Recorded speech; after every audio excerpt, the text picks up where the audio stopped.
أعوذ بالله السميع العليم من الشيطان الرجيم.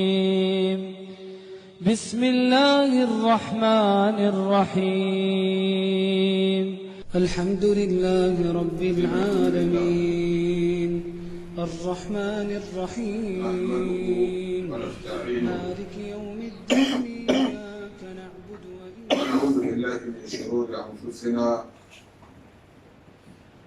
ومن سيئات أعمالنا، إنه من يهده الله فلا مضل له ومن يضلل فلا هادي له، وأشهد أن لا إله إلا الله وحده لا شريك له، وأشهد أن محمدا عبده ورسوله. يا أيها الذين آمنوا اتقوا الله حق تقاته ولا تموتن إلا وأنتم مسلمون. يا أيها الناس اتقوا ربكم الذي خلقكم من نفس واحدة وخلق منها زوجها وبث منهما رجالا كثيرا ونساء، واتقوا الله الذي تساءلون به والأرحام إن الله كان عليكم رقيبا. يا أيها الذين آمنوا اتقوا الله وقولوا قولا سديدا يصلح لكم أعمالكم ويغفر لكم ذنوبكم، ومن يطع الله ورسوله فقد فاز فوزا عظيما. أما بعد، فإن أصدق الحديث كتاب الله، وخير الحديث حديث نبينا محمد صلى الله عليه وسلم، وشر الأمور محدثاتها، وكل محدثة بدعة، وكل بدعة ضلالة، وكل ضلالة في النار. أما بعد، عباد الرحمن، قد عرفنا ما يشرع للمريض من رقم الأول إلى رقم الخامس. البيان مما يشرع للمريض: يستحب له أن يكثر من التوبة والاستغفار، والدليل على ذلك قول النبي صلى الله عليه وسلم: والله إني لأستغفر الله وأتوب إليه في يوم أكثر من 70 مرة. الرقم السادس: ويحرم على المريض التداوي بما يقده في العقيدة من التعليق التمائم المشتملة على الألفاظ الشركية أو أسماء مجهولية، وكذلك التعليق خيوط. وقد أخبرنا النبي صلى الله عليه وسلم على تحريم ذلك، كما يحرم التداوي عند مشعوذين والسحرة. روى الإمام أحمد والحاكم أن رسول الله صلى الله عليه وسلم قال: من تألق التميمة فقد أشرك. رواه أحمد. وفي صحيح المسلم عن بعض أزواج النبي صلى الله عليه وسلم قال: من أتى عرافا فسأله عن شيء فلم تقبل له صلاة 40 ليلة. رواه مسلم. الرقم السابع: ويستحب له أن يتداوى بالرقية الشرعية من قراءة القرآن والذكر والدعاء والتضرع إلى الله والتوبة، وتأخيره أعظم من الأدوية، لكن بحسب استعداد النفس وقبولها. روى مسلم عن أبو داود عن عوف بن مالك قال: كنا نرقى في الجاهلية فقلنا يا رسول الله كيف ترى في ذلك؟ فقال عليه الصلاة والسلام: أعرضوا علي رقاكم، لا بأس بالرقى ما لم يكن فيه شرك. أقول قولي هذا واستغفر الله لي ولكم ولسائر المسلمين فاستغفروه إنه. والصلاة والسلام على رسول الله. أما بعد، عباد الرحمن، رقم الثامن: ويباح له التداوي بالأدوية المباح. قد أخبرنا رسول صلى الله عليه وسلم بذلك في قوله: تداووا، فإن الله عز وجل لم يدع دواء إلا ودع له دواء. الحمد لله، muna ma Allah subhanahu wa ta'ala godiya tare da jinjina masa da kuma yabo zuwa gare shi. Muna kuma masu salati zuwa ga shugaban halitta annabi Muhammad sallallahu alaihi wa sallam. Muna masu neman tsira da aminci Allah ya tabbata a gare shi. Bayan haka ‘yan uwa, yau muna cikin darasinmu na uku game da abin da ya shafi sha'ani na mutuwa har zuwa daga rashin lafiya zuwa neman magani har zuwa barin duniya. Babu abin da shari'a ta bari ba sai mana bayaninsa ba dalla-dalla. Ina tsammanin yau shi ne darasinmu na uku a kan wannan bayani. Shekaran jiya bayani da muka yi shi ne dangane da abin da ya shafi marashi lafiya, irin abubuwan da ya kamata ya samu kansa a cikinsa. Mun yi tun daga lamba ta farko har zuwa lamba ta biyar. Lamba ta biyar shi ne mana ya mana bayani cewa ana so ga wanda ba ya da lafiya ya yawaita tuba, ya yawaita istighfari, saboda manzon Qur'ani annabi Muhammad sallallahu alaihi wa sallam kamin ya mana fatawar haka sai da ya yi rantsuwa. Ya ce ya rantse da Allah, kowane garin Allah ya waye daga hudowar rana zuwa faduwarta sai ya nemi tuba tare da istighfari da Allah so 70. A wata ruwaya manzo Allah ya ce so 100. Muka tashe mu ya kamata mu zamanto mun yawaita haka, saboda shi manzo Allah ya ba shi garanti, amma Allah ya lamunce masa da gidan aljanna. Da ni da kai kuma har yanzu babu tabbas. Allah ya sa mu dace da gidan aljanna. Sa'annan lamba ta 6, wanda ma yi da lafiya ya yi ƙoƙari ya nisanci wato neman magungunan da zai kautar da shi ko zai kamsa shi a cikin abin da zai lalata masa aƙida. Yayin da mutum ka kwanta rashin lafiya, to ana bukatar ka kula da irin maganin da za ka nema, maganin da ba zai lalata maka aƙidarka ba.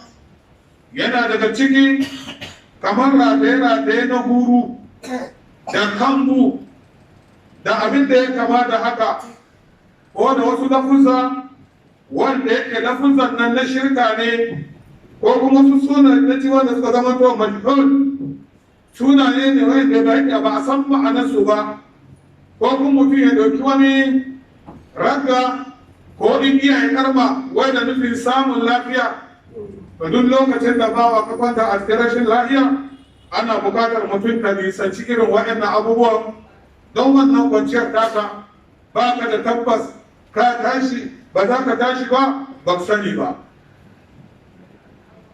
sa'annan mutum ka nisanci neman magunguna zuwa ga masu sihiri a kai ka gidan boka a kai ka gidan mai duba wannan duka hanyoyi ne waɗanda shari'a ta haramta sawa'un kana da lafiyarka da za ka iya kai kawowa ko kuma a'a kana kwance ne matukar kana cikin hankalinka ko da an ce ka je ka gaya musu babu hannunka babu kafarka a cikin wannan neman lafiya haramun ne ka je gidan sihiri ka je gidan boka ka je gidan mai duba wai a duba maka ko a duba maka lafiyarka kana bukatar lafiya a baka abin da yake bai halatta ba saboda manzon Qur'ani annabi Muhammad sallallahu alaihi wa sallam ya ce man ta'allaka tamimata faqad ashrak manzo Allah ce dukkan wanda ya rata ya laya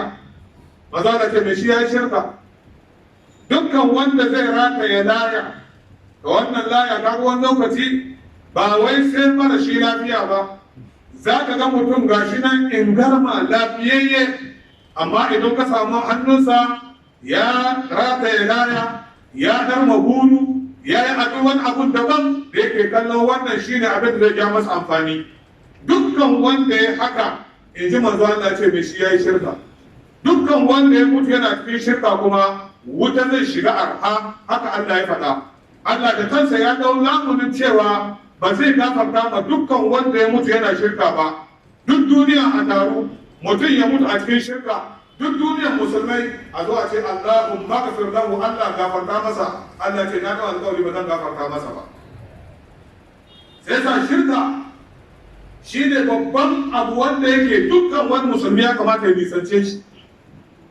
sai da wani mutum bawan Allah yana nan lokacin da ya zamanto ba da lafiya ko kamin ya yi rashin lafiya yana cikin bautarsa yadda ya kamata amma idan ya kwanta rashin lafiya ba sai ka same shi yana shiga yana fita a wurare wanda yake bai dace ba a wuraren da bai kamata ba so da dama irin wannan abin ya kan iya faruwa wannan kimanin ke ba mu labari a nan masallaci ce akwai wani bawan Allah lafiyayyen mutum yana bautar Allah da rashin lafiya ta kama shi kenan a kwana tashi sai aka yanke shawarar cewa ya kamata a kai shi gidan da za a duba abin da ke damunsa ranar da aka kai shi a wannan wurin to a wannan ranar da kuma Allah ya karɓi rayuwarsa bayan da shi har da shirka ranar za ka ga mutum irin wannan abin ya same shi sai ka jira cewa zai je in ya dawo sai ya astaghfirullah wa atubu ilayhi zai je inna za a ghafurur rahim matsalar ne ba san in ka je ba ka dawo ko ba za ka dawo ba to wanda ya samu kansa a cikin irin wannan halin me zai kai ma Allah ran tashi kiyama kuma wannan abu ne tabbace ce haka manzon Qur'ani annabi Muhammad sallallahu alaihi wa sallam ya faɗa yace za ka samu wani bawan Allah daga cikin bayan Allah yana aikata aiki na alkhairi yana bautar Allah manzo Allah ce sai sauran masa da shi da aljanna kaman zira'i ɗaya wancan littafin da aka riga aka rubuta masa na ɗan wuta sai ka ga kawai wannan littafin ya gidayo ya zo a ƙarshe sai mutu a gidan shirka sai sa manzon Qur'ani annabi Muhammad sallallahu alaihi wa sallam shi da kansa yana roƙon Allah tabbatuwa akan imaninsa duk da cewa Allah ya ba shi garanti hadisi ya tabbata daga Anas manzon Qur'ani annabi Muhammad sallallahu alaihi wa sallam yana cewa Allahumma ya muqallibal qulub thabbit qalbi ala dinik manzo Allah ce ya Allah mai jujjuye zukata, Allah shi bai juye zukatan bayinsa. Yau kana zaune kana jin kanka da imani, ba shi kai ɗaukar yanzu kana da garanti ciki za ka mutu ba. Me ya kamace ka a matsayin ka na musulmi roƙon Allah? Allah ya sa ka rayu a cikin wannan addini da kake ciki, a cikin wannan yadda da manzon Allah da kake ciki, ka roƙi Allah ya tabbatar da kai a kai, ka mutu a kai, a tashe ka kuma a kai ran tashin kiyama. Manzon Allah kansa yana roƙon Allah, yace ya Allah mai jijiye zukata, Allah tabbatar da zuciyata a cikin addini, bayan an riga ba shi garanti bayan Allah. Sai sa manzon Qur'ani yace dukka man ta'allaka tamimata faqad ashrak, dukkan wanda ya rataya lana manzo Allah ce mai shi yayi shirka. Haka ya tabbata a cikin Muslim daga wani shashi na matan manzon Qur'ani Annabi Muhammad sallallahu alaihi wa sallam yace duk wanda ya zakke ma arra, wanda ke da'awar sanin gaibi, wanda ke da'awar ya san abin da zai faru gobe, wasu malamai suka ce wanda ke da'awar ya san abin da ya wuce a jiya, ka zo wurinsa ya ce ai gobe abin da zai faru gobe, asabar abin da zai faru kaza ne da kaza ne. To manzo Allah ce dukkan wanda ya zakke ma ire-iren waɗannan mutanen, ka tambaye shi akan wani abu irin wannan, manzo Allah ce wallahi kwana 40 za ka yi ba za a karɓi sallar ka ba. Kwana 40 kuma dole ne kai sallah. Ba za ka ce tun da ne kwana 40 ba za a karɓa ba, gwamnati soma lissafi tun da yau da tare har zuwa a'a. Dole ka yi sallah, kuma ka yi sallah kuma ba za a karɓa ba har tsawon kwana 40. Akwai hasarar da ta wuce wannan?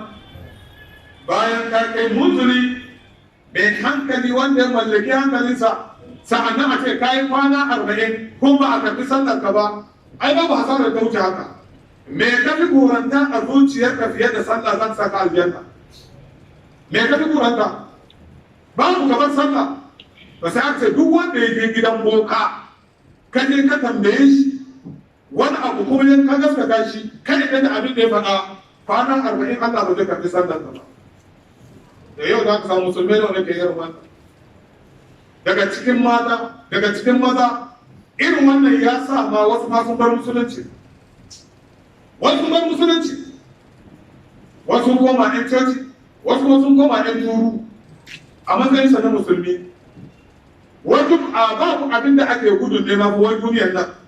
Ka ga matsalar da za a samu duniyar a dawama da ba matsala. Wani lokaci kana gaba samun duniyar sai mutuwa. Allah ya kiyaye. Ana so ga wanda ba da lafiya zai iya neman magani ta hanyar rukuya a shar'iyya wadda shari'a ta yarda.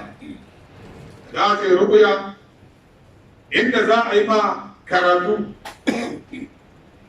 da alƙur'ani, a yi maka addu'a, ko da ba toba ma ba, a yi maka addu'a a roƙon ma Allah. Wannan shari'a ta yarda yayin da ka samu kanka a cikin rashin lafiya ya halatta. Ko kuma su addu'o'i da suka tabbata daga manzon Allah ingantattu, lafuzza da suka tabbata daga manzon Allah na addu'o'i na samun lafiya na waraka, to ya halatta yayin da ka kwanta rashin lafiya ka nemi irin wannan. Sa'annan yana daga cikin tawadu ila Allah, mutum ka zama to kana kasar da kanka zuwa ga Allah.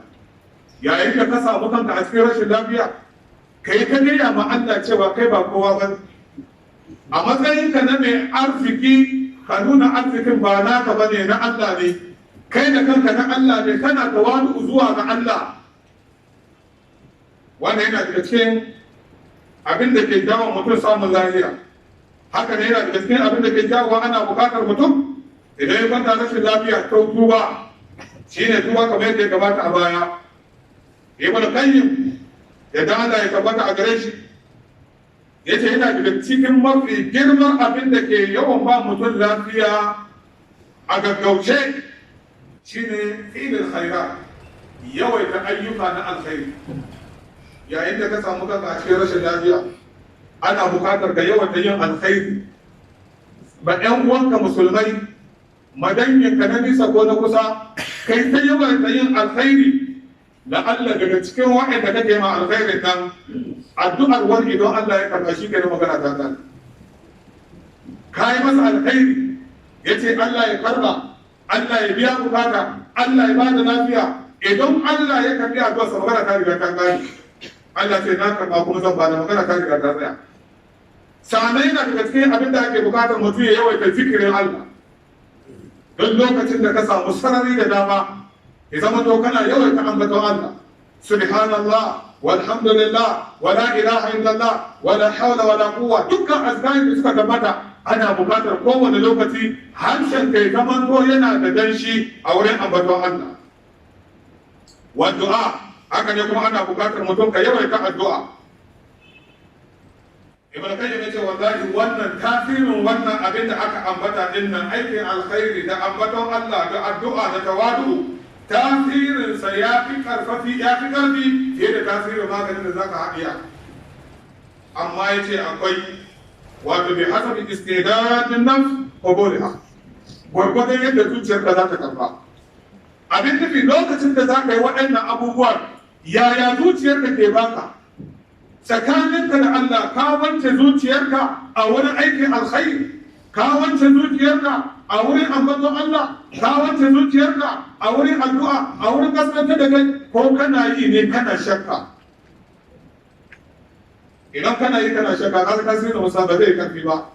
Amma idan ka sakanta ce a zuciyarka cewa lallai na yadda Allah shine mai yi, shi ke badawa, shi ke hanawa, Allah komai na wurinka.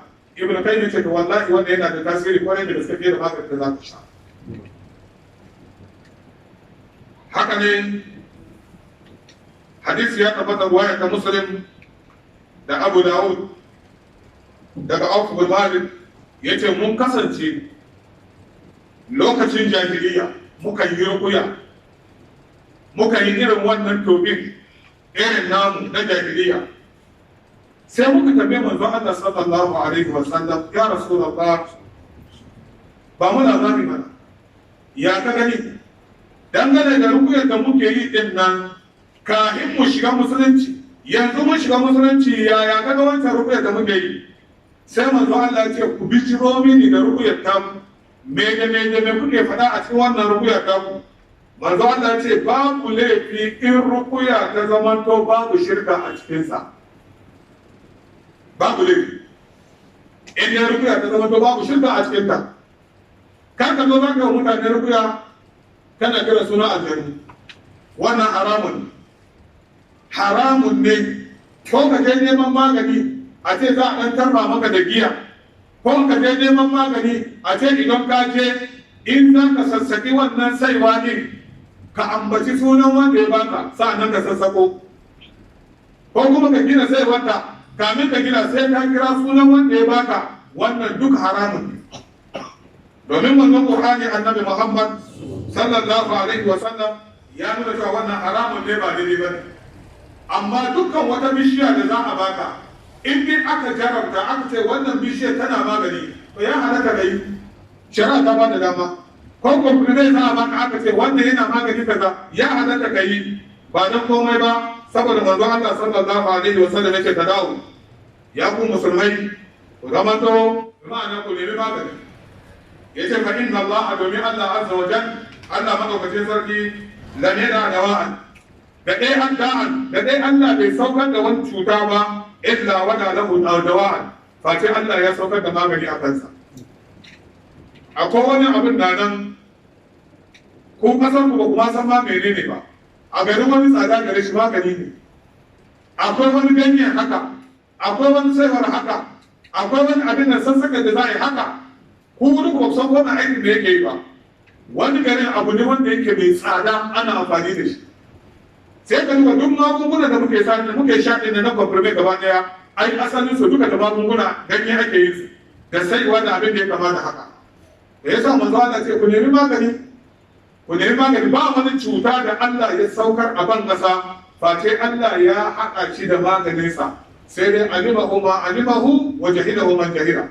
Wanda ya sani, wanda bai sani ba kuma bai sani ba. In dai zaka nemi ne kai kokari ka kiyaye waɗannan sharuɗa da shari'a ta ginda ya maka, ka nemi hanyoyi da suka dace a wurin neman wannan maganin.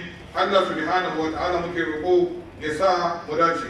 Allah ya karɓa mana ibadodinmu, inda muka faɗa daidai Allah ba mu lada, inda muka kuskure ko tuntuɓe harshe muna roƙon Allah subhanahu wa ta'ala ya gafarta mana. Kafin mu gama akwai sanarwa guda biyu wanda yake a wannan majalisa muke da shi, zai yi da yawa daga cikin mu ba su da masaniya a kai. Na farko, a matsayinmu na musulmai akwai tsarin da muka yi a yanzu tukuna na wata 11 kenan zuwa 12, cewa a kowane ƙarshen wata muka tunasar da 'yan uwa musulmai cewa akwai 'yan uwayenmu da suke kwance a gidan likita ba su da lafiya. Akwai waɗanda yake ɓangare na karaya, akwai ɓangare na aihuwa, akwai kuma ɓangare na rashin lafiya da abin da ya kama da haka. To akwai tsarin da muke yi a kowane ƙarshen wata, mukan tunasar da juna, sai mu haɗa dala biyu, mu je mu samu kyawata kamar shashe 300, 400, 500, sai mu je gidan likita, sai a je a raba ma 'yan uwaye da ke kwanci a wannan wurin. Wani lokaci kuma za mu je gidan kasu, mu je a raba musu irin wannan wato sadakokin da muka haɗa kai muke yi. Zai yiwu da yawa daga cikin mu ba su da masaniya, to sai 'yan uwa suka ce ya kamata a tunasar da 'yan uwa cewa wannan tsarin yana nan ƙarshen kowane wata. Idan ya dace da asabar, wani lokaci kwana 29, wani lokaci kwana 30, wani lokaci kwana 1 ko 2 ko 3, haka yakan faɗuwa. Muhimmi dai idan ya faɗi, to kowane ƙarshen wata muka yi wannan tanadi domin mu kai gidan likita mu raba ma 'yan uwa waɗanda ke kwance a cikin wannan gida wanda yake sai dole zai kai mutum. Don shi muna tunasar da 'yan uwa waɗanda ke da iko suke bukatar su shiga cikin wannan tsari, ba matsala za su iya su ba da lambobin su a sa cikin group. Duk abin da ake gudanarwa, duk karatuttukan da ake yi gida da waje za ka ta samu, kuma duk abin da ake gudanarwa a cikin wannan gurbin wannan masallacin insha Allah za ka same shi. Allah ya samu dace. Sai na biyu, akwai abin da tsarin da muka yi, abin da ake kira sadaqatul jariyya. Na gaba da tsohon shekara kusan 10 kenan ko shekara 9 da muke gudanar da irin wannan abin. Wato akwai tsarin da aka yi na wani karne, wannan tsarin ana yi ne don taimaka ma 'yan uwa waɗanda ke sun musulunta, da kuma ko masallaci ya tashi gina masallaci, ko makaranta a cikin ƙauyuka kamar dai waɗanda ke tare da musu kasan abin da ake yi, da kuma ɗaukar nauyin malumma da ke karantarwa a ƙauye. Da su ma ɗin jama'a sai ya kamata a tunasar da jama'a, kira wasu na nan ba su da masaniya a kai. To akwai karnen da aka yi, an soma shi ne tun daga 50 mil, 40 mil, 30 mil, 20 mil, 15 mil, 10 mil, 5 mil, 2 mil, 1000 francs, 500. Wannan shi ne abin da aka yi tsari.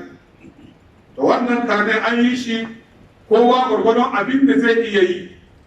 In karnen sensa za ka yi ɗauka, in na 1000 francs ne, to abin da dai aka ambata maka, kana da dama, in ka samu lokaci ka samu dama, kana so ka shiga a cikin wannan tsarin, kofa tana bude.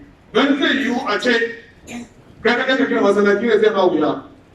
To amma kaga mafi karanci abinda mutum zai yi tarayya a cikin gina masallaci ko makaranta shine bulo ɗaya. Ka ba da bulo ɗaya yayin da za a yi gina masallaci, kai ma kana ciki. Sai sa wannan tsarin yana nan, mun soma shi tsawon shekara 9 kenan ko 10 da muka yi batun karne. Amma wannan aiki yana nan ya fi shekara 15 ana yin sa. Da sabida shi muna tunasar da 'yan uwa cewa wannan tsarin guda biyu suna nan. Dukkan wanda ke bukatar samun kansa mu yi tarayya a cikin wannan aiki, kofa tana bude. In ya ga agaji za su rubuta sunansa da lambarsa da adireshin nasa gaba daya ko lokacin da ya samu damiya in ya zo a nan zai haɗu da mu insha Allah duk abin da ke ciki za a yi masa bayani. Allah ya taimake mu taimaki addinin musulunci, Allah ya karfafe mu cikin addinin musulunci, Allah ya tabbatar wa da alkhairi a cikin addini da rayuwa. ربنا تقبل منا انك انت السميع العليم وتب علينا يا مولانا انك انت التواب الرحيم. اللهم اعز الاسلام والمسلمين واذل الشرك والمشركين ودمر اعداء واعداء الدين انك على كل شيء قدير. امين. سبحان ربك رب العزه عما يصفون والسلام على المرسلين والحمد لله رب العالمين. صراط الذين أنعمت عليهم غير المغضوب عليهم ولا الضالين.